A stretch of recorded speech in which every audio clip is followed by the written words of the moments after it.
Meu nome é Professor Michako.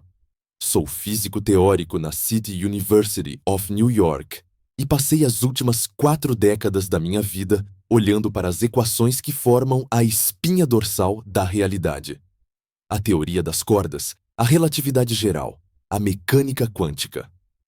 Eu vivo no mundo da matemática, onde muitas coisas estranhas são possíveis, onde existem 11 dimensões, onde partículas podem estar em 2 lugares ao mesmo tempo, onde o espaço pode se dobrar e esticar como um lençol de borracha. Mas de todas as perguntas que recebo em palestras, em cartas e em conversas com entusiastas da ciência, existe uma que se destaca. Uma pergunta que não é feita apenas com curiosidade intelectual, mas com uma urgência emocional profunda, quase desesperada. As pessoas me olham nos olhos e perguntam: Professor, quando a ciência vai construir uma máquina do tempo? Quando poderemos finalmente voltar ao passado? Eu entendo a dor por trás dessa pergunta. É o desejo mais fundamental e universal da condição humana. A vontade de consertar o que foi quebrado. Todos nós carregamos fantasmas. O arrependimento por uma palavra cruel, dita em um momento de raiva, que nunca pôde ser retirada. A dor de perder um ente querido em um acidente que, se você tivesse atrasado apenas 2 minutos, nunca teria acontecido. O desejo de ver os olhos de alguém que já partiu mais uma vez. Ou, em uma escala maior, a fantasia coletiva de voltar e impedir as grandes tragédias da história. Matar o tirano antes que ele suba ao poder. Impedir a guerra antes que o primeiro tiro seja disparado. A ficção científica de H.G. Wells, a De Volta para o Futuro, de Exterminador do Futuro, a Vingadores Ultimato, alimentou essa esperança em nós. Eles nos venderam a ideia de que o tempo é como um rio e que se construirmos o barco certo, com o motor certo, podemos navegar contra a correnteza e reescrever as páginas do livro da nossa vida. Mas hoje, com o peso da responsabilidade que minha profissão exige, eu preciso olhar para você e dizer a verdade mais dura, mais inflexível e mais impopular da física moderna. Uma verdade que vai contra cada instinto de esperança que você tem. Você nunca viajará para o passado. A humanidade nunca construirá uma máquina capaz de nos levar para ontem. O passado não é um lugar que existe esperando para ser visitado. O passado é um arquivo que foi deletado, sobrescrito e cujo disco rígido foi dissolvido pelo ácido da entropia. A porta atrás de nós não está apenas trancada, ela não existe mais. A parede se fechou. Nós estamos, todos nós, presos no agora, condenados a nos mover perpetuamente em direção ao futuro, sem qualquer possibilidade de retorno. E isso não é uma limitação tecnológica. Não é porque somos primitivos ou porque ainda não descobrimos o capacitor de fluxo. É porque a própria estrutura lógica do universo proíbe o retorno. Eu sei o que você está pensando. Você está pensando, mas professor, a ciência vive de quebrar o impossível. Dissemos que o homem nunca voaria e voamos. Dissemos que nunca sairíamos da Terra e fomos à Lua. Por que o tempo seria diferente? E é aqui que precisamos fazer uma distinção crucial. Voar era um problema de engenharia. Ir à Lua era um problema de energia e propulsão. Viajar para o passado é um problema de lógica e causalidade. Tentar viajar para o passado não é como tentar construir um avião mais rápido. É como tentar desenhar um triângulo com 4 lados. É como tentar fazer com que 2 + 2 seja igual a 5. Não importa quanta tecnologia você tenha, não importa quanta energia você use, a definição fundamental de um triângulo não permite 4 lados. E a definição fundamental do nosso universo não permite que o efeito venha antes da causa. Neste vídeo, eu vou desmontar, peça por peça, cada teoria que lhe deu esperança. Vou explicar por que a relatividade de Einstein, embora permita viagens para o futuro, cria uma barreira infinita para o passado. Vou lhe mostrar por que os famosos buracos de minhoca que os roteiristas de Hollywood adoram usar como atalhos mágicos, são na verdade armadilhas mortais instáveis, que exigiriam mais energia do que existe na galáxia para serem mantidos abertos por 1 milésimo de segundo. Vou explicar por que a existência de uma máquina do tempo criaria paradoxos lógicos tão severos como o paradoxo do avô, que o universo provavelmente destruiria a máquina e o viajante antes que ela pudesse ser ligada, em um mecanismo que Stephen Hawking chamou de proteção cronológica. E vou lhe mostrar que, mesmo se tentarmos usar a mecânica quântica e o multiverso para enganar as regras, o resultado não seria uma viagem no tempo, mas um exílio permanente em uma realidade alternativa, deixando o seu passado original intocado e imutável. A razão pela qual posso afirmar isso com tanta certeza começa com o conceito da seta do tempo. O tempo é a única dimensão que tem uma direção preferencial. Você pode andar para a esquerda e para a direita no espaço. Pode ir para cima e para baixo. Pode ir para frente e para trás. No espaço, todas as direções são iguais, mas no tempo, não. Você se lembra do passado, mas não se lembra do futuro. Você envelhece, mas nunca rejuvenesce. Um copo de vidro cai no chão e se estilhaça em 1000 pedaços, mas você nunca vê os cacos se juntarem sozinhos e pularem de volta para a mesa como um copo inteiro. Isso é a segunda lei da termodinâmica em ação. A entropia, a medida da desordem, sempre aumenta. O universo está constantemente se movendo de estados de ordem para estados de desordem. Para viajar para o passado, você teria que reverter a entropia do universo. Você teria que desquebrar o ovo. E a energia necessária para fazer isso localmente, sem violar as leis da física no resto do universo, é incalculável. Muitas pessoas confundem a viagem no tempo com a dilatação do tempo. E é importante esclarecer isso agora, no início da nossa jornada. Sim, viajar para o futuro é possível. Einstein provou isso, e nós testamos com relógios atômicos em aviões e satélites. Se você entrar em uma nave e viajar a 99,9% da velocidade da luz, o tempo passará mais devagar para você do que para as pessoas na Terra. Você pode viajar por 1 ano no seu relógio e voltar para descobrir que 1000 anos se passaram na Terra. Você viajou para o futuro. Isso é real. Isso é física comprovada. Mas note a diferença crucial. Você ainda se moveu para frente. Você apenas se moveu para frente em uma taxa diferente. Você não voltou. A seta do tempo continuou apontando para a mesma direção. O bilhete é apenas de ida. Você pode pular os capítulos do livro, mas não pode voltar para ler as páginas anteriores. Elas já foram viradas e coladas. A crença na viagem ao passado é perigosa porque nos dá uma falsa sensação de que nossos erros são reversíveis. De que a história é um rascunho que pode ser editado. Mas a física nos diz que a história é cinzelada em granito. Cada momento que passa, cada segundo que o relógio conta, é fossilizado instantaneamente. O agora é a fronteira móvel entre o imutável e o desconhecido. Acreditar que podemos voltar cria uma ilusão que nos impede de aceitar a gravidade e a permanência das nossas ações. Se pudéssemos voltar, nada importaria. O sacrifício não teria valor, porque poderia ser desfeito. A morte não seria o fim, apenas um inconveniente temporário. A coragem não seria necessária, porque sempre haveria uma segunda chance. A impossibilidade física da viagem no tempo é o que dá peso moral e existencial à vida humana.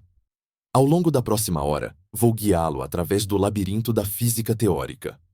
Vamos olhar para as equações de campo de Einstein e ver onde elas permitem dobras no espaço-tempo e onde elas colocam muros de tijolos. Vamos falar sobre a matéria exótica e a energia negativa, substâncias que pesam menos que nada e que seriam necessárias para construir uma máquina do tempo, mas que provavelmente não podem existir em escalas macroscópicas.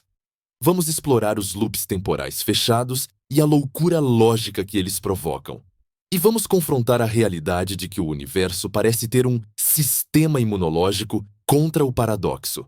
Sempre que uma configuração de matéria e energia ameaça criar uma viagem ao passado, as leis da física parecem conspirar para impedir que isso aconteça, seja através de explosões de radiação de vácuo, colapso gravitacional ou instabilidade quântica. É como se a realidade gritasse não toda vez que tentamos violar a causalidade. Prepare-se para abandonar suas fantasias de DeLorean e TARDIS. Prepare-se para enfrentar a realidade fria, linear e implacável do cosmos. Eu não estou aqui para lhe dar falsas esperanças. Estou aqui para lhe dar a verdade. E a verdade é que o passado está morto, enterrado e inacessível.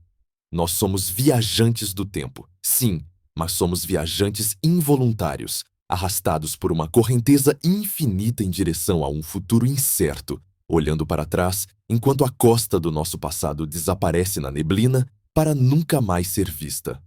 Bem-vindo à física da impossibilidade. Bem-vindo à prisão do tempo.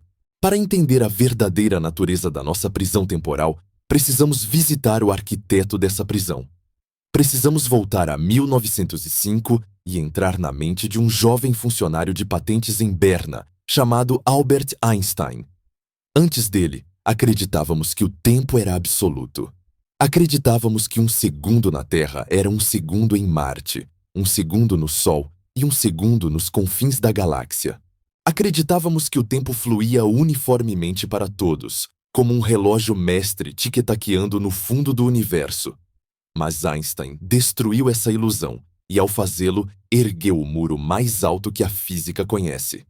Ele descobriu que o tempo e o espaço não são entidades separadas, mas fios entrelaçados de um mesmo tecido, o espaço-tempo. E, crucialmente, ele descobriu que existe um limite de velocidade cósmica para qualquer coisa que viaje através desse tecido.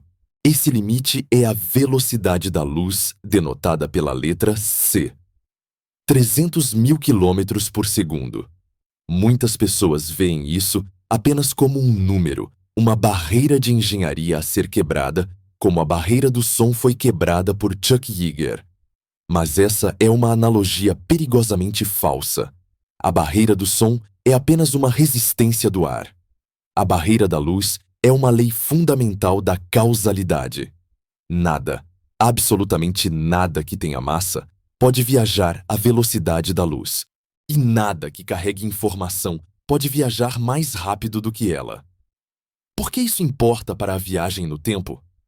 Porque a matemática da relatividade especial mostra uma relação direta entre velocidade e tempo. Quanto mais rápido você se move pelo espaço, mais devagar você se move pelo tempo. Imagine que você está em um trem. Se esse trem estiver parado, o seu relógio bate no mesmo ritmo que o relógio da estação. Mas à medida que o trem acelera, aproximando-se da velocidade da luz, o tempo dentro do trem começa a dilatar, a esticar. Se você pudesse viajar a 99,99% da velocidade da luz, você poderia atravessar a galáxia em questão de anos no seu relógio, enquanto milênios passariam do lado de fora. Você estaria efetivamente viajando para o futuro. Mas aqui está a armadilha que a ficção científica adora explorar e a física adora destruir: a extrapolação linear. A intuição nos diz que, se formos mais rápido, o tempo desacelera. Se atingirmos a velocidade da luz, o tempo para.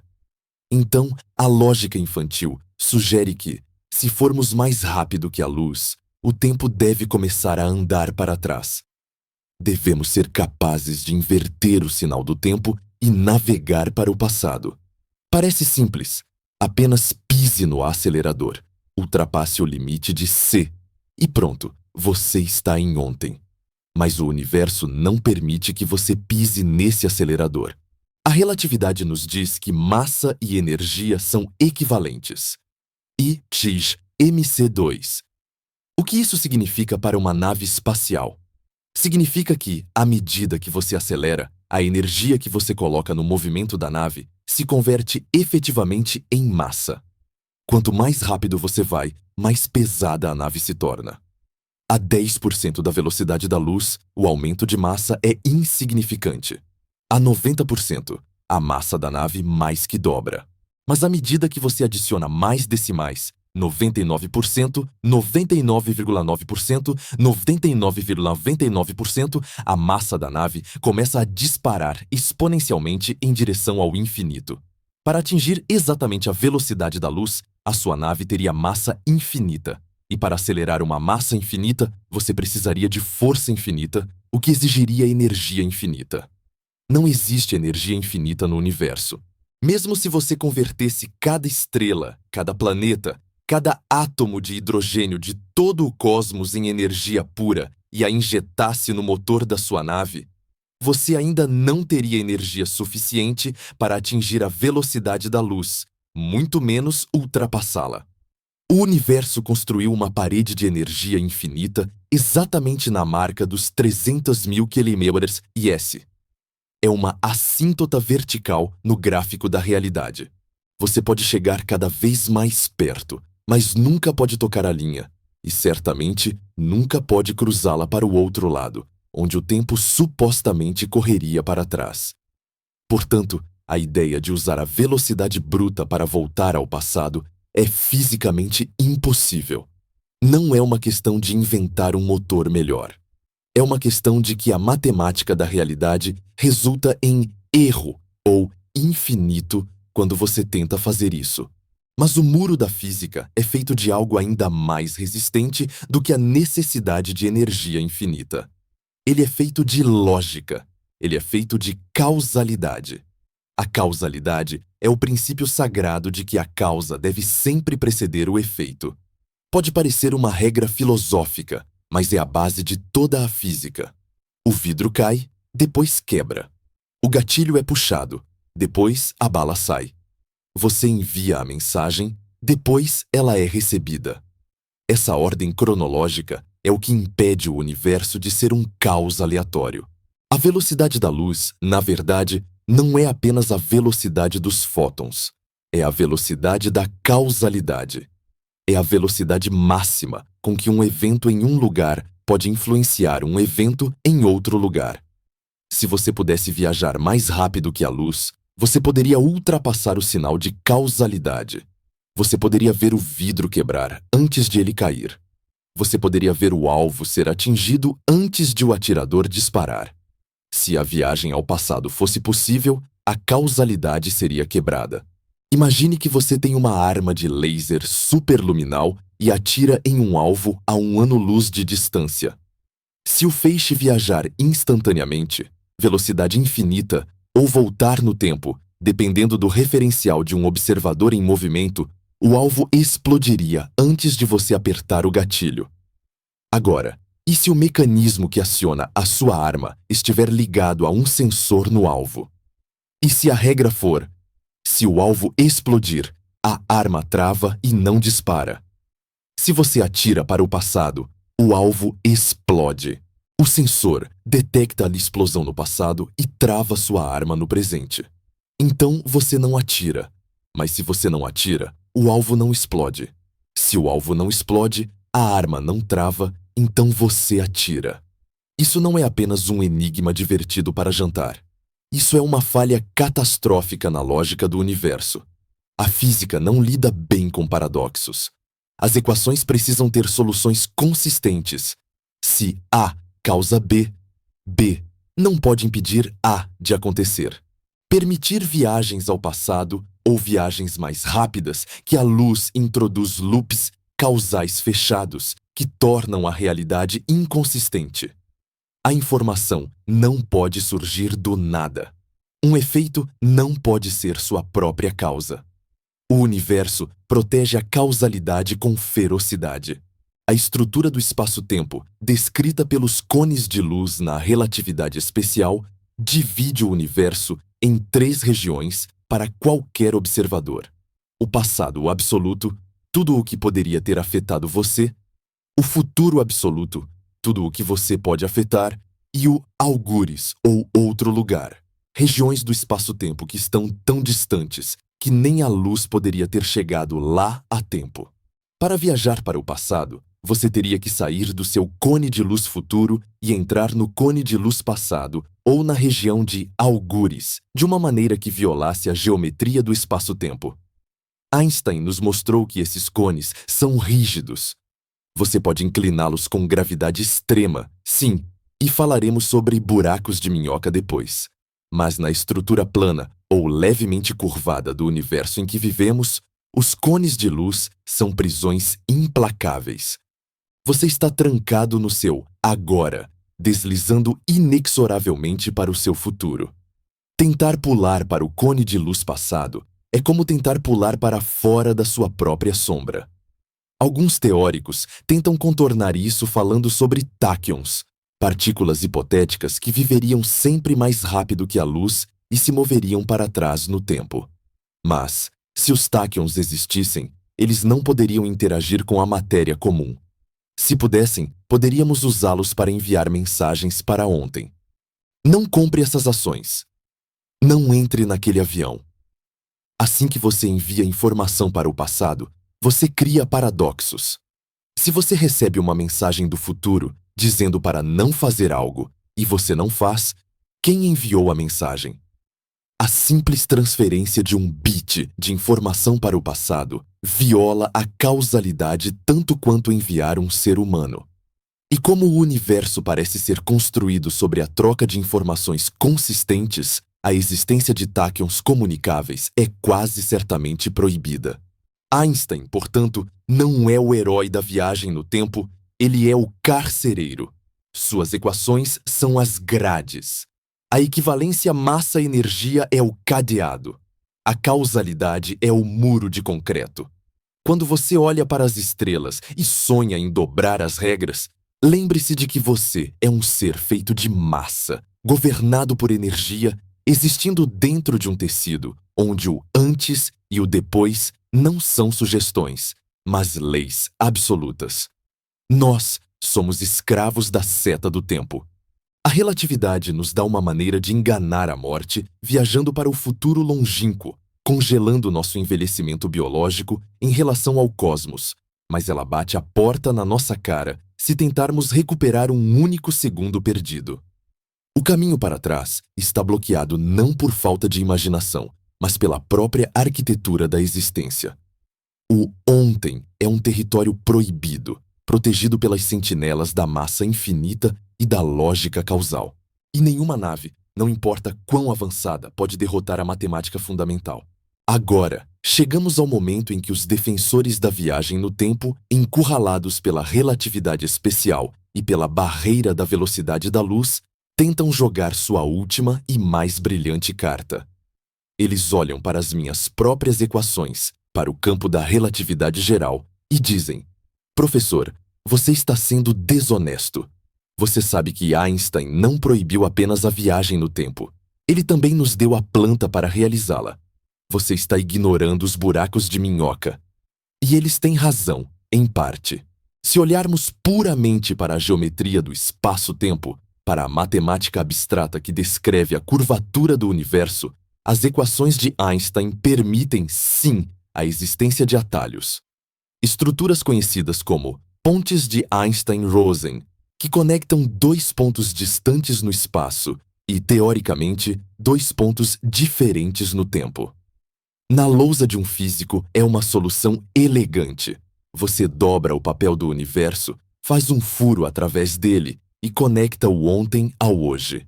Parece a saída perfeita para a prisão da causalidade.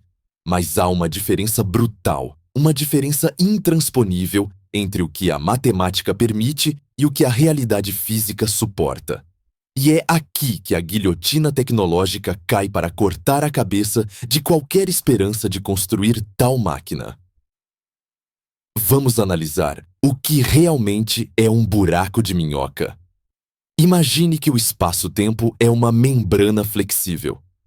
Um buraco de minhoca é um túnel. Uma garganta que conecta duas regiões. Para usar isso como uma máquina do tempo, você pegaria uma das bocas do buraco de minhoca e a aceleraria perto da velocidade da luz. Ou a colocaria perto de um buraco negro, fazendo o tempo passar mais devagar para aquela boca em relação à outra. Quando você trouxesse as duas bocas de volta, elas estariam desincronizadas temporalmente. Entrar em uma boca faria você sair na outra no passado. Brilhante na teoria. Mas a construção dessa estrutura enfrenta obstáculos de engenharia que fazem a construção das pirâmides parecer brincadeira de criança com blocos de montar. O primeiro problema é o tamanho e a estabilidade. Os buracos de minhoca que surgem naturalmente nas soluções matemáticas e talvez na espuma quântica do universo primitivo são inimaginavelmente pequenos. Estamos falando da escala de Planck, 10 metros. Isso é bilhões e bilhões de vezes menor que um próton. Para um ser humano viajar por ali, teríamos que expandir esse buraco subatômico para um tamanho macroscópico, digamos, 2 ou 3 metros de diâmetro. Mas o universo odeia buracos de minhoca macroscópicos. A gravidade, por sua própria natureza, é atrativa. Ela quer puxar as coisas para junto. A garganta de um buraco de minhoca é uma estrutura instável. Assim que ela se formasse, a gravidade das paredes do túnel tentaria colapsar a garganta instantaneamente. A velocidade desse colapso seria mais rápida que a velocidade da luz. Isso significa que, mesmo que você conseguisse abrir a porta, ela se fecharia antes que um único fóton pudesse atravessá-la, muito menos uma nave espacial. Qualquer coisa que tentasse entrar seria esmagada na singularidade resultante do colapso, transformando-se em espaguete subatômico. O buraco de minhoca não é um túnel. É uma guilhotina gravitacional que se fecha no momento em que é criada. Para impedir que essa guilhotina caia, para manter a garganta do buraco de minhoca aberta contra a força esmagadora da gravidade, você precisa de algo para empurrar as paredes para fora. Você precisa de antigravidade. E aqui entramos no reino da substância mais rara, mais hipotética e mais impossível do universo: a matéria exótica. Não confunda isso com antimatéria. A antimatéria é real. Nós a produzimos em aceleradores de partículas. A antimatéria tem massa positiva e cai para baixo na gravidade, assim como a matéria comum. Ela tem energia positiva. O que precisamos para um buraco de minhoca é energia negativa. Precisamos de algo que tenha densidade de energia menor que o vácuo absoluto. Algo que, se você empurrar, se move na direção oposta. Algo que cria repulsão gravitacional. Nós sabemos que a energia negativa pode existir em escalas minúsculas devido à mecânica quântica. O efeito Casimir é a prova disso. Duas placas de metal colocadas muito próximas no vácuo são empurradas uma contra a outra porque a densidade de energia entre elas é menor que a do lado de fora. É uma pressão negativa, mas a quantidade de energia negativa no efeito Casimir é infinitesimal. Para manter aberto um buraco de minhoca de 1 metro de diâmetro, você precisaria de uma quantidade de energia negativa equivalente à massa do planeta Júpiter. Pense nisso. Precisaríamos reunir a massa-energia de um planeta gigante gasoso, mas com sinal negativo, e concentrá-la em uma banda estreita ao redor da garganta do túnel.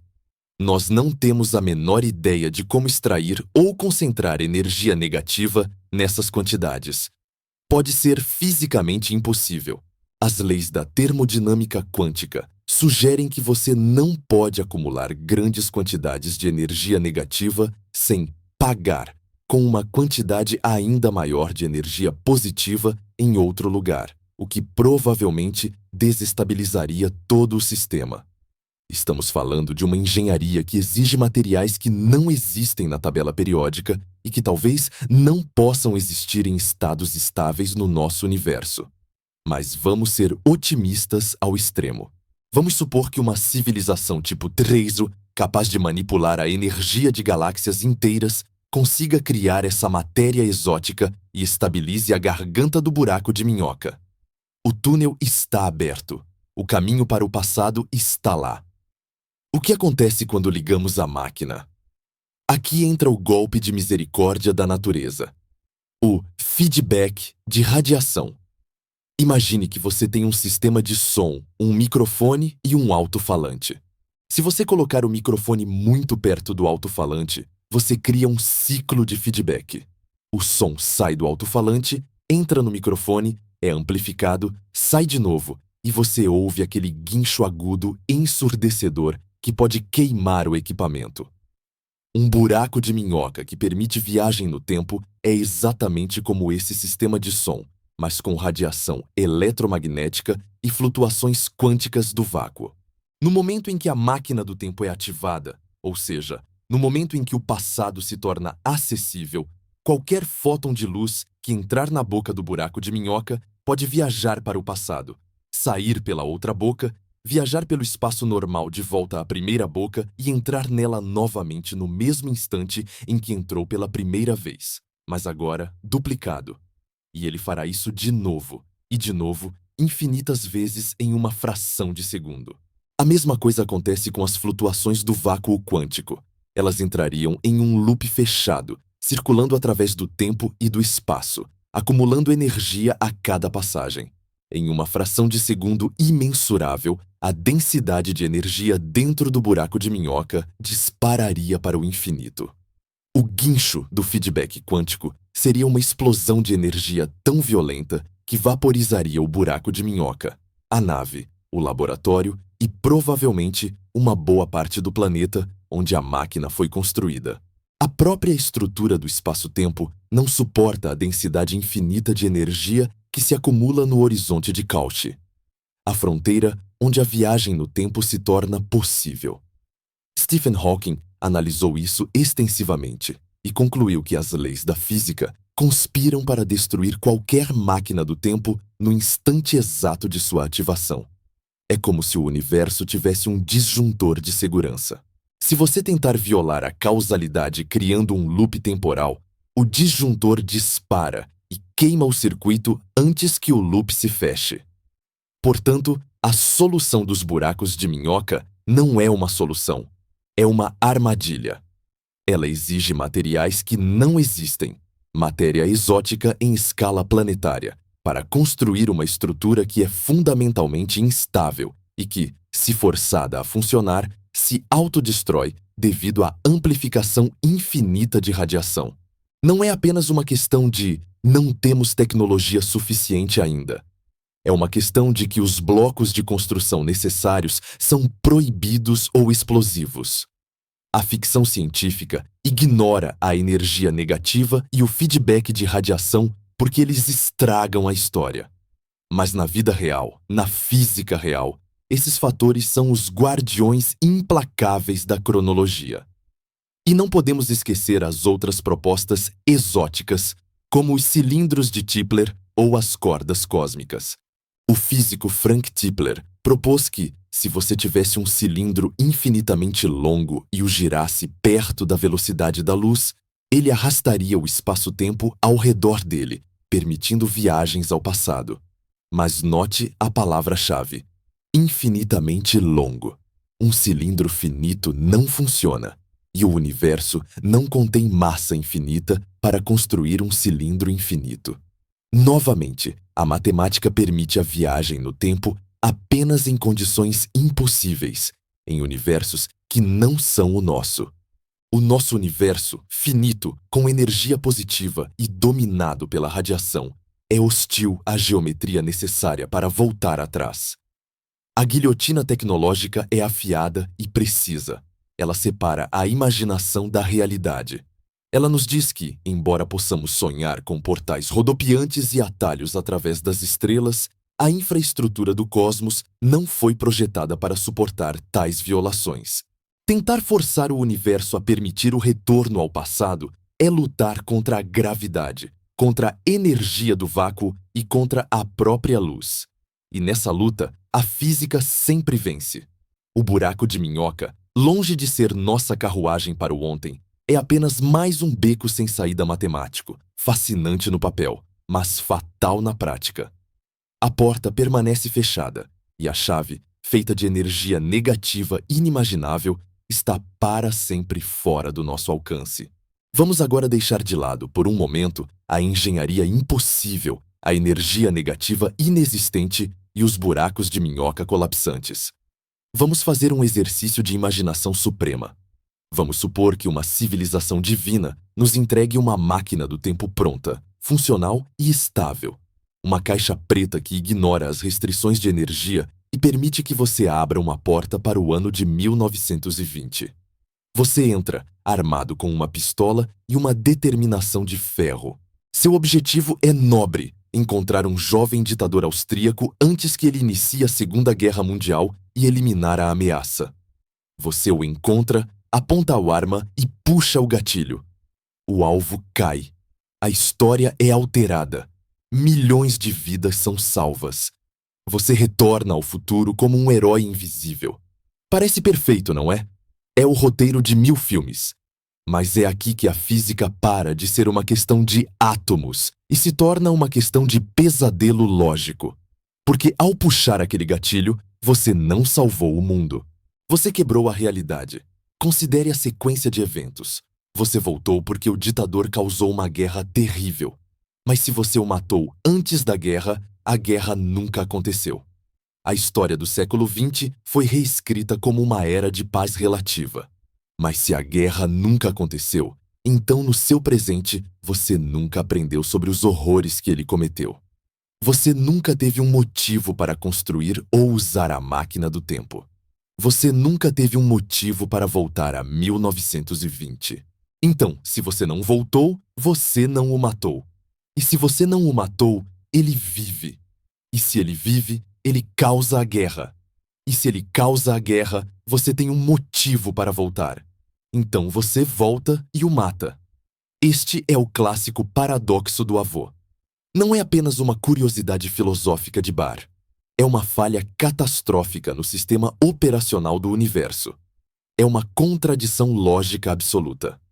O evento A, matar o ditador, impede o evento B, sua viagem. Mas o evento B é necessário para causar o evento A. A realidade se torna um loop fechado, oscilando entre aconteceu e não aconteceu infinitamente. O universo não pode ser A e não A ao mesmo tempo. A lógica fundamental que sustenta a existência exige consistência. Uma causa deve levar a um efeito, e esse efeito não pode anular a sua própria causa. Se a viagem ao passado fosse possível, o universo seria instável. A história não seria uma linha sólida, mas um borrão quântico de probabilidades em guerra. Stephen Hawking, uma das mentes mais brilhantes que já pisou neste planeta, passou anos obcecado com esse problema. Ele percebeu que, se a relatividade geral permitisse viagens no tempo irrestritas, o universo estaria cheio de turistas do futuro. E a história seria um caos impossível de registrar. Mas não vemos turistas do futuro. Não vemos a história mudando aleatoriamente. Hawking propôs então a conjectura de proteção cronológica.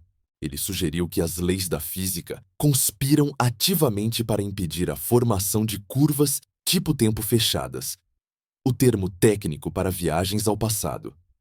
É como se o universo tivesse um sistema imunológico. Sempre que algo ameaça violar a causalidade, a realidade reage para eliminar a ameaça. Como isso funcionaria na prática? Imagine que você está lá em 1920 com a arma apontada. Você puxa o gatilho, mas a arma trava. Você tenta de novo. A arma explode na sua mão. Você tenta esganar o alvo. Você escorrega em uma casca de banana e quebra o pescoço. Parece comédia, mas na física da proteção cronológica, isso é a probabilidade quântica se ajustando para evitar o paradoxo. O universo manipulará as probabilidades contra você.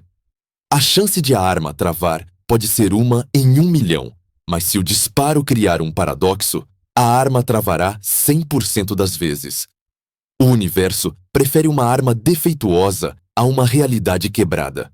Hawking dizia que o universo fará qualquer coisa para manter o mundo seguro para os historiadores. Mas o horror lógico vai mais fundo. Existe o paradoxo de Bootstrap, ou paradoxo ontológico. Imagine que você é um fã fanático de Beethoven. Você constrói a máquina do tempo e volta para a Viena do século XVIII para conhecer seu ídolo.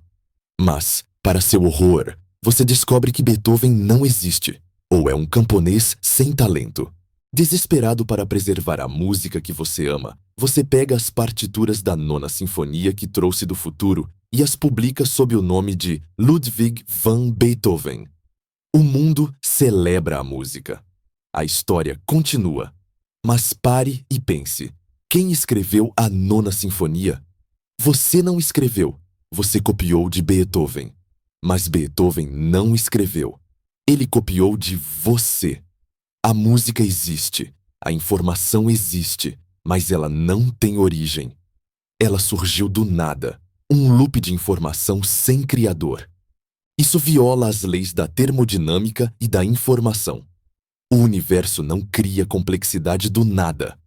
O paradoxo de Bootstrap sugere que a viagem no tempo permitiria que objetos e informações existissem sem nunca terem sido criados, violando o princípio fundamental de causa e efeito. Alguns físicos, como Igor Novikov, propuseram o princípio de autoconsistência. Eles argumentam que você pode viajar para o passado, mas você não pode mudá-lo. Você é parte da história. Se você voltar para matar o ditador, talvez seja a sua tentativa de assassinato que o deixe paranoico e o transforme no monstro que ele se tornou. Talvez a bala que você disparou erre e atinja um espectador inocente, iniciando uma cadeia de eventos que leva exatamente à guerra que você queria evitar. Segundo Novikov, o passado é imutável. Você não tem livre-arbítrio. Você é apenas uma marionete cumprindo um roteiro que já foi escrito. Isso resolve o paradoxo lógico, mas cria um horror existencial: a prisão do destino. Se você voltar, você se torna um escravo da causalidade, forçado a assistir, impotente, enquanto suas ações contribuem para criar exatamente o futuro que você odeia. Você não é um agente de mudança. Você é apenas mais uma engrenagem na máquina cruel da história. E se tentarmos quebrar essa consistência? E se você decidir fazer algo completamente aleatório, algo que a história não registrou? A conjectura de proteção cronológica sugere que, nesse momento, a física interviria de forma violenta. Se você tentar criar um paradoxo genuíno, a energia necessária para sustentar essa contradição torna-se infinita. O túnel do tempo colapsaria. A radiação do vácuo incineraria você. O universo deletaria a anomalia antes que ela se tornasse permanente. É como o sistema de segurança de um computador. Quando um programa tenta executar uma operação ilegal que corromperia a memória central, o sistema operacional encerra o programa forçadamente. A tela azul da morte do universo é a destruição da sua máquina do tempo. Há também o problema da duplicação de matéria.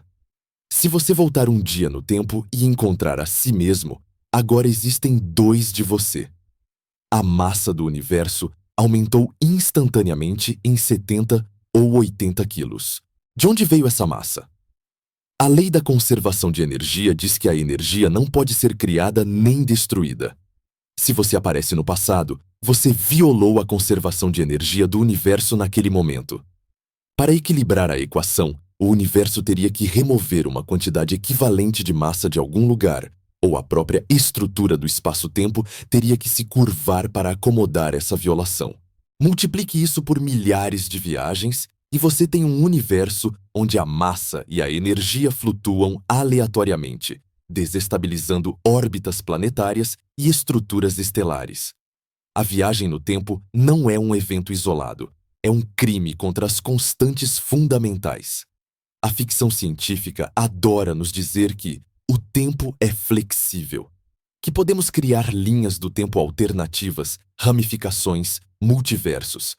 Mas isso, como discutiremos depois, não é mudar o passado, é abandonar o seu universo.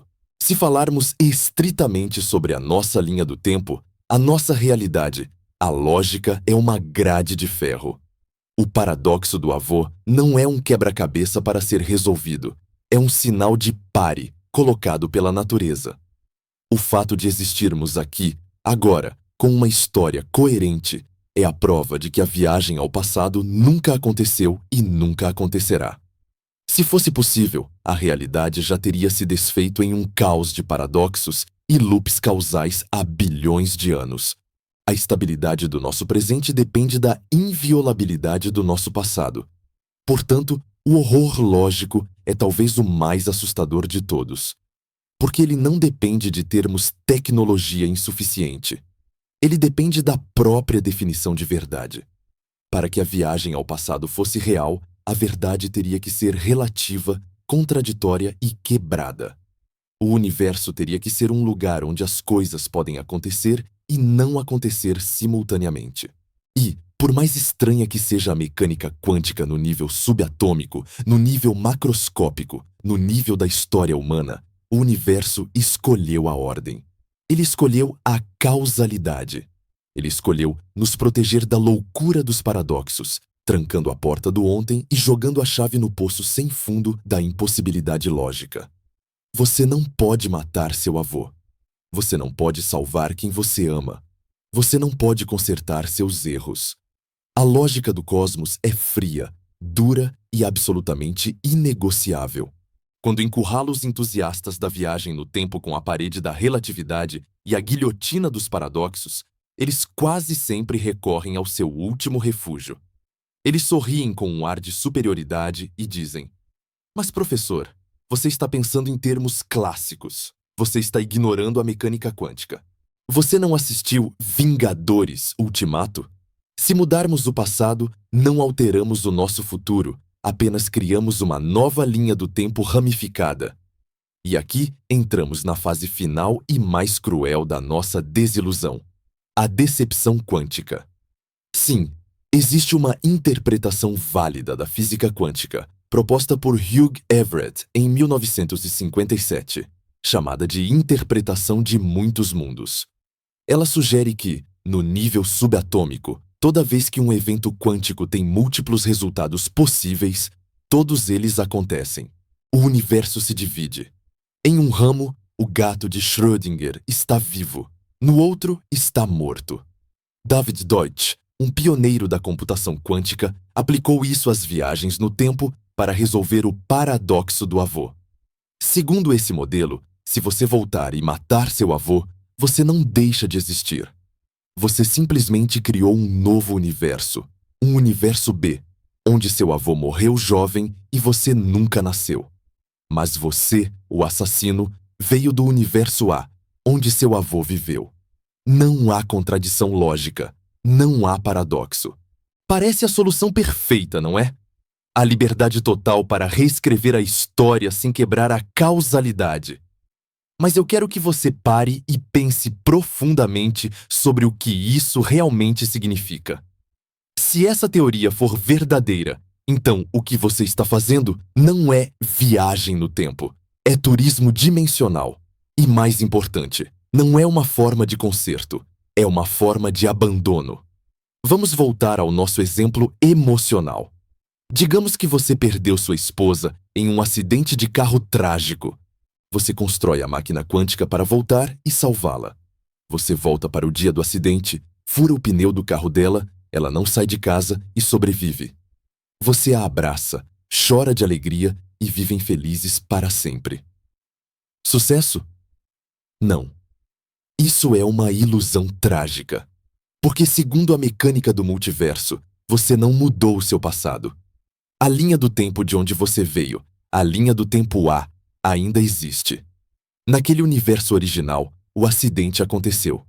Sua esposa morreu. O você original daquele universo chorou no funeral, entrou em depressão, construiu a máquina e desapareceu. A dor daquele universo é real, permanente e inalterada. Seus filhos naquele universo ainda são órfãos de mãe e agora, também, órfãos de pai.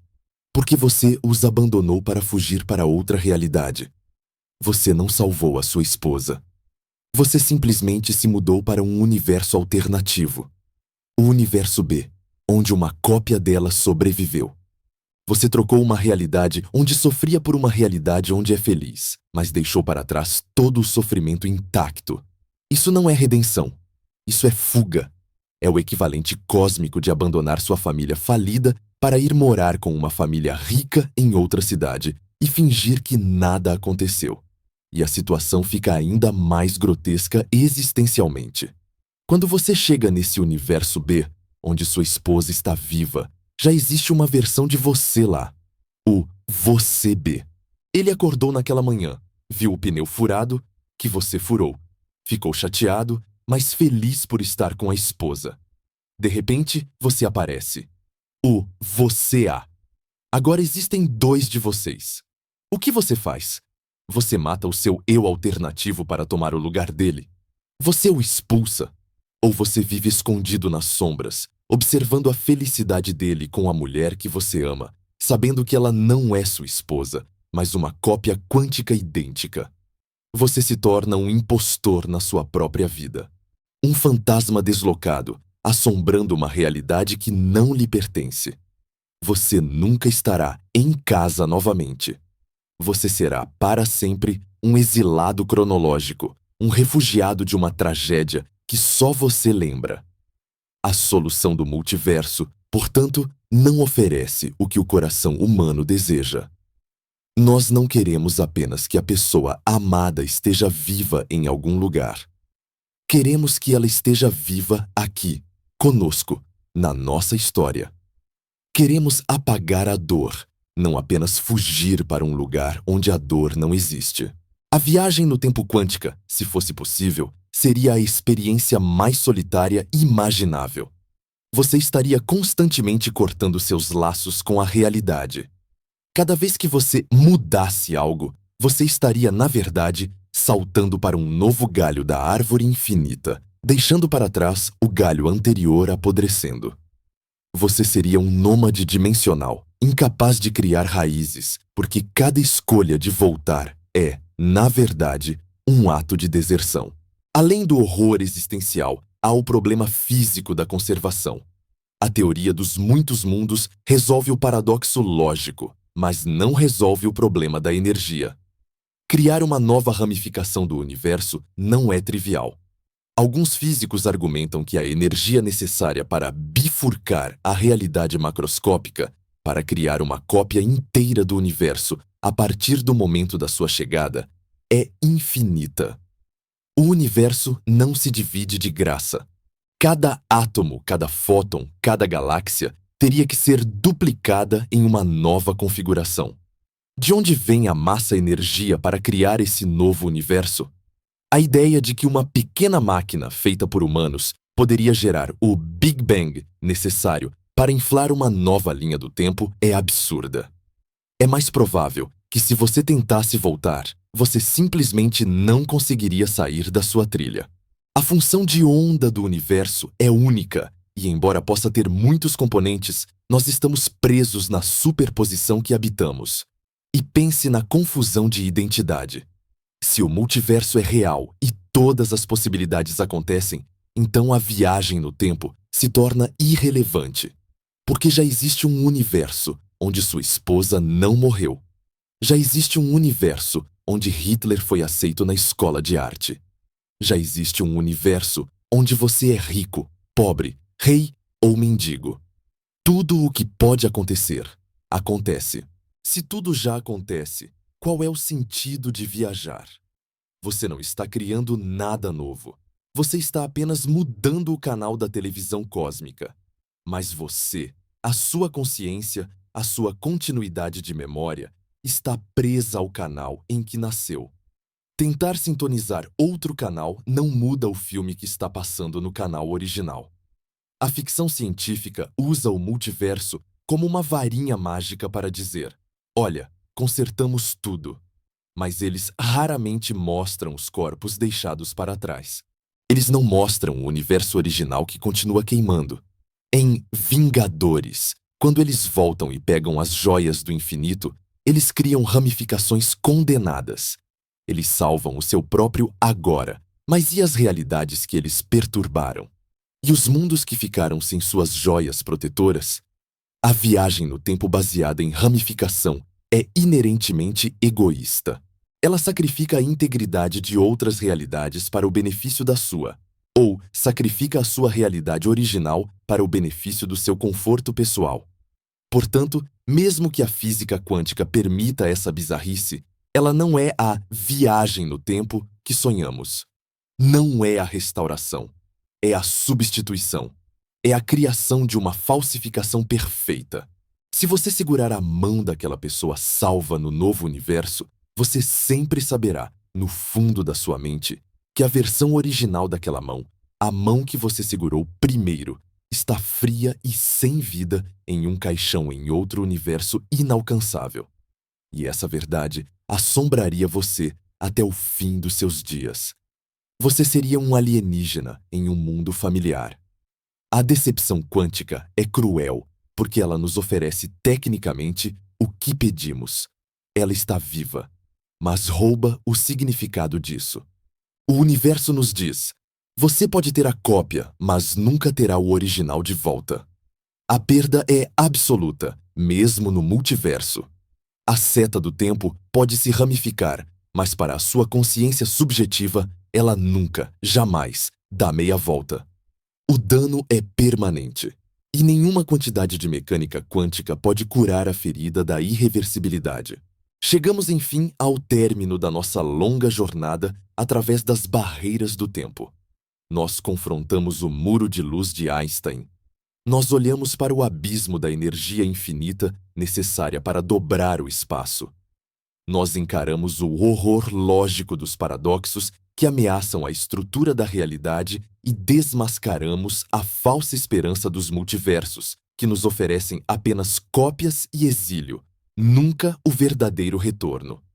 A conclusão científica é inegável, fria e absoluta. A porta para o passado está trancada. A chave foi derretida no Big Bang. Não existe tecnologia, não existe engenharia e não existe magia capaz de nos levar de volta para consertar o que foi quebrado. Estamos presos na correnteza inexorável que nos empurra para frente, segundo após segundo, afastando-nos para sempre das margens do ontem. Para muitos de vocês, eu sei que essa conclusão soa como uma sentença de prisão perpétua. Saber que nunca veremos novamente aqueles que partiram. Saber que os erros que cometemos estão gravados em pedra, imutáveis, eternos. É uma compreensão que traz um peso no peito, uma sensação de claustrofobia existencial.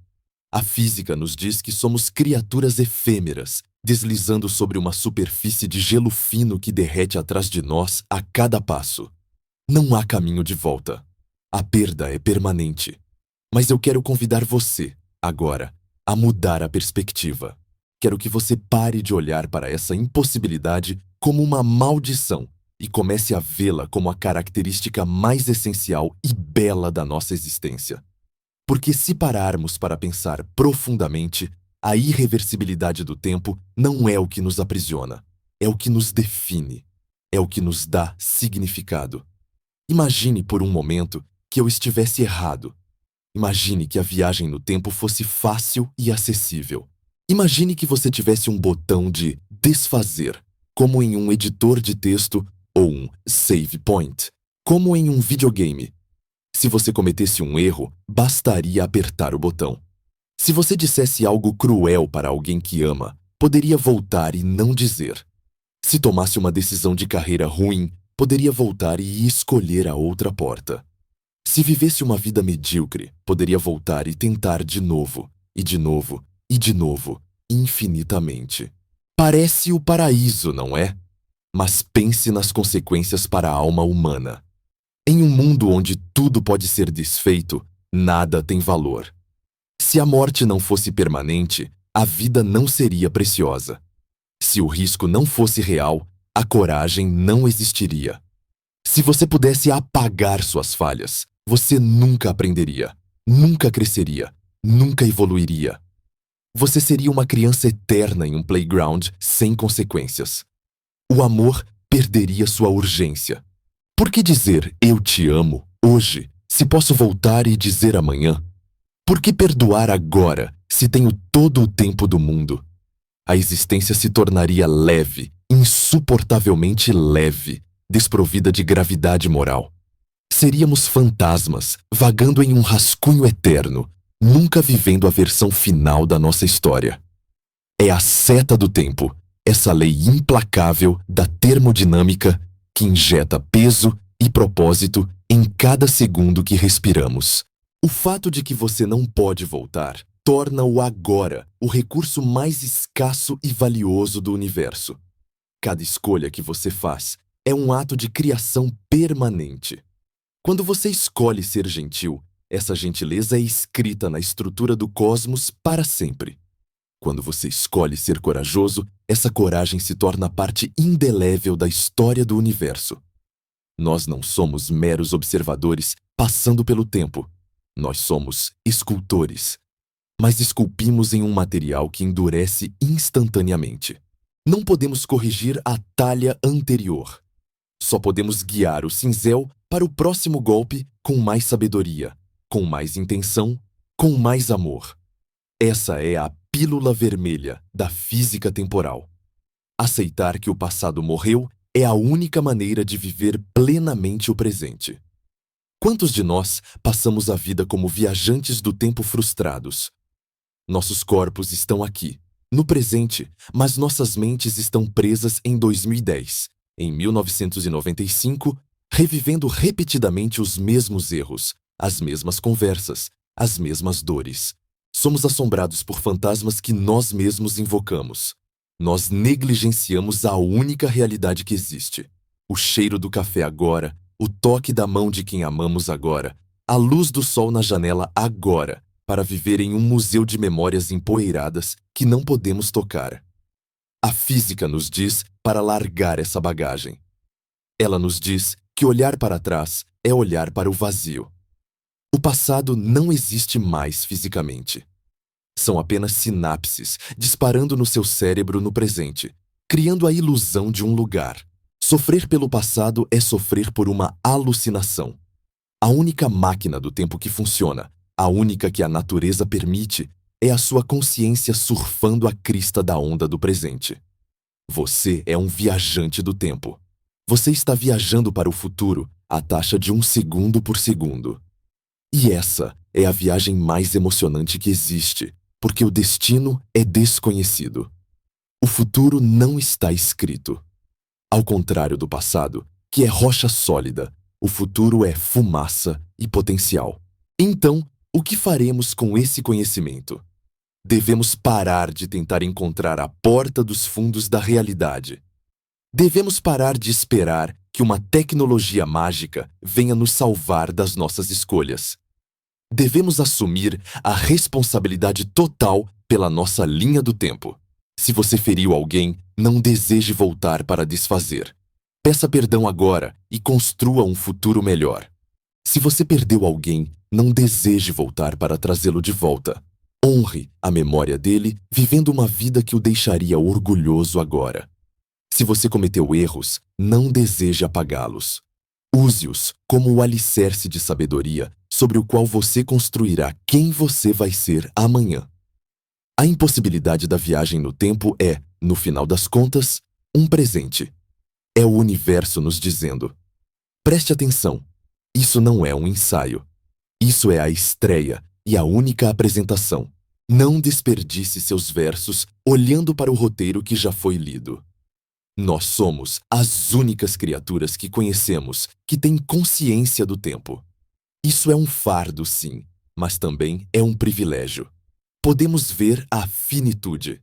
E porque vemos o fim, podemos apreciar o meio. Abrace a irreversibilidade. Abrace a finitude. Abrace o fato de que este momento, este exato segundo em que você está ouvindo minha voz, nunca, jamais acontecerá novamente em toda a eternidade do cosmos. Ele é único, ele é seu. Eu sou o professor Michako, e esta é a nossa realidade. O passado é um livro fechado que não pode ser reaberto. O futuro é um livro em branco esperando pela sua caneta. E o presente? O presente é a tinta. Não deixe a tinta secar enquanto você chora pelas páginas viradas. Escreva.